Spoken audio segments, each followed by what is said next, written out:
The brain is a highly complex organ involved in many functions, including perception, movement, learning, and memory.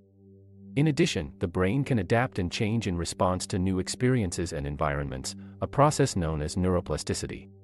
There are many common beliefs about the brain. While some of these beliefs are based on research, many others are actually myths. This video reviews and answers 10 common questions about the brain. Question number 1. Do you use only 10% of your brain?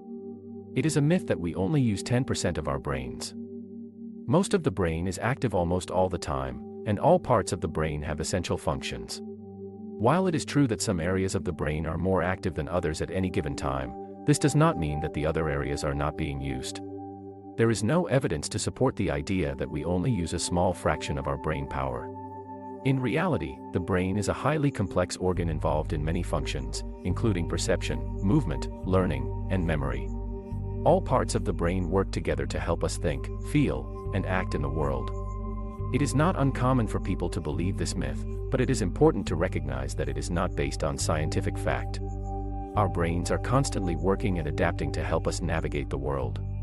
Question number 2. How much energy does the brain use? The brain is a highly active organ that uses a significant amount of energy.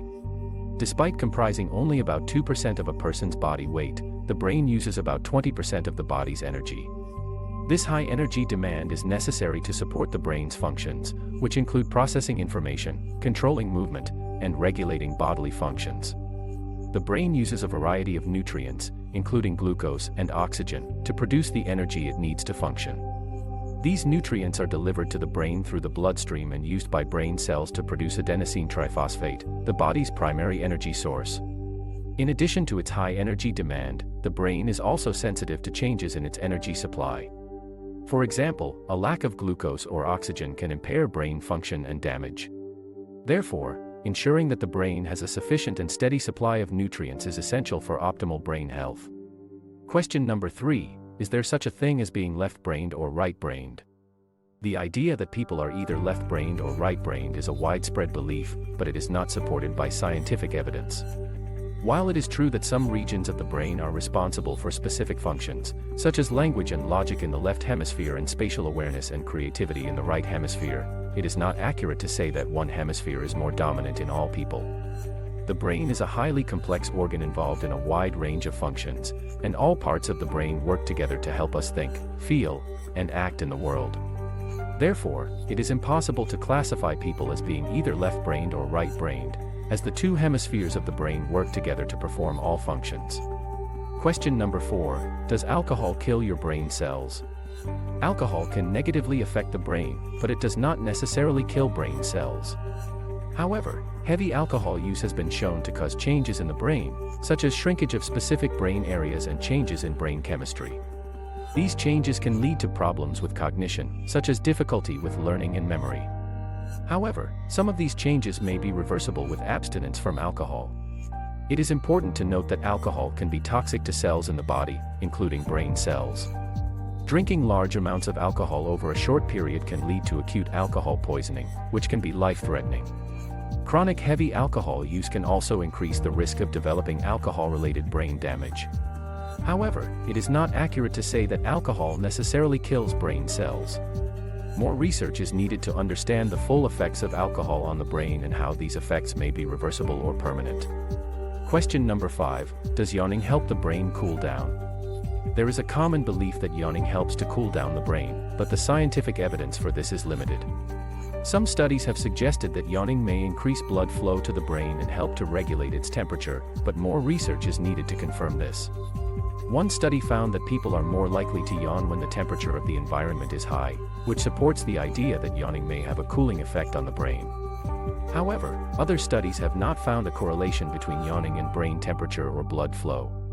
It is also worth noting that yawning is a complex behavior that is not fully understood. Multiple factors likely contribute to yawning, including brain activity, blood flow, and temperature. While it is possible that yawning may help to regulate brain temperature, more research is needed to confirm this and to understand the full range of factors that contribute to yawning. Question number 6. What happens in the brain during sleep? During sleep, the brain goes through a series of stages characterized by different brain activity patterns and eye movements. These stages of sleep include non-rapid eye movement sleep and rapid eye movement sleep. During non-rapid eye movement sleep, the brain is less active and produces slower, more synchronized brain waves. A state of deep relaxation characterizes the stage of sleep, and it is during this stage the body repairs and regenerates tissues, builds bone and muscle, and strengthens the immune system. During REM sleep, the brain becomes more active and produces faster and more irregular brain waves. This stage of sleep is characterized by increased brain activity, rapid eye movements, and increased blood flow to the brain. During REM sleep, we dream, which is also thought to be necessary for learning and memory consolidation. Overall, sleep is essential for various functions, including maintaining physical and mental health, regulating mood, and helping us think and learn. Question number 7. Can stress sometimes prove beneficial for the brain?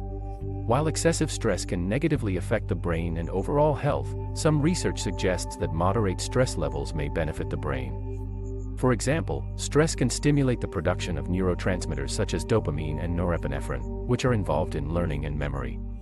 Manageable levels of stress can also enhance the formation of new connections between brain cells, a process known as neuroplasticity.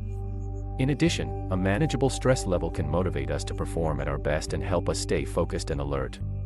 In some cases, stress can even be beneficial for the immune system, as it can stimulate the production of immune cells. It is important to note that the effects of stress on the brain and body can vary depending on the severity and duration of the stress. Moderate stress levels may be beneficial in some cases, but excessive stress can negatively affect the brain and overall health. Therefore, it is important to manage stress healthily and seek help if it becomes overwhelming. Question number 8. How is brain injury severity determined? The extent of the damage to the brain and the effects on brain function typically determines the severity of a brain injury. Several methods may be used to assess the severity of a brain injury. Physical examination. This may include tests to assess cognitive function, motor skills, and sensory abilities.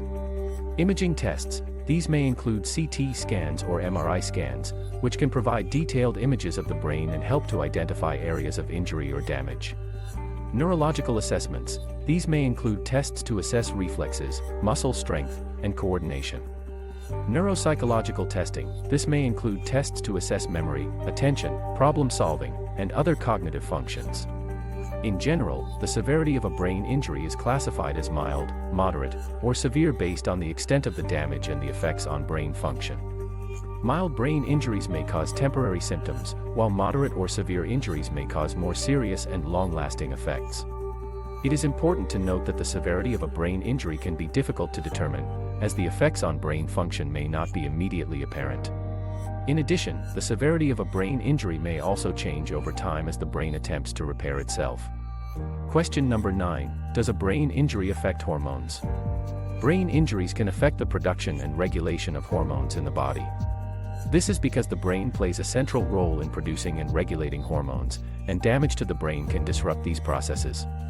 For example, brain injuries can affect the production of hormones in the hypothalamus and pituitary gland, which are responsible for regulating a wide range of functions in the body, including growth, metabolism, and reproduction. Brain injuries can also affect the production of hormones in the thyroid gland, which plays a role in metabolism and energy production. In addition, brain injuries can affect the production of hormones in the adrenal gland, which are involved in the stress response and regulating blood pressure and other functions. Overall, the effects of a brain injury on hormones can vary depending on the location and severity of the injury, as well as other factors. Therefore, it is important to work with a healthcare provider to manage any hormone-related problems resulting from a brain injury. Question number 10. How do brains change with age? The brain changes throughout its lifespan, which can affect brain function in various ways. Here are a few examples of how the brain changes with age. Aging changes the brain's structure. The brain undergoes structural changes as we age, including a decrease in the volume of certain brain regions and changes in the connections between brain cells. These changes can affect brain function, such as memory and processing speed. Neurotransmitter production changes with age. The production of neurotransmitters, chemicals that transmit signals between brain cells, can decline. This can affect brain function, such as mood and cognitive function. As we age, the blood flow to the brain changes. The brain's blood flow tends to decrease with age, affecting brain function and the delivery of oxygen and nutrients to brain cells. Cell death. The brain undergoes cell death, or apoptosis, in which cells are naturally replaced by new cells. The rate of cell death tends to increase with age, which can affect brain function. Overall, the brain changes throughout its lifespan, which can affect brain function in various ways. Therefore, maintaining a healthy lifestyle and engaging in activities that promote brain health as we age is important.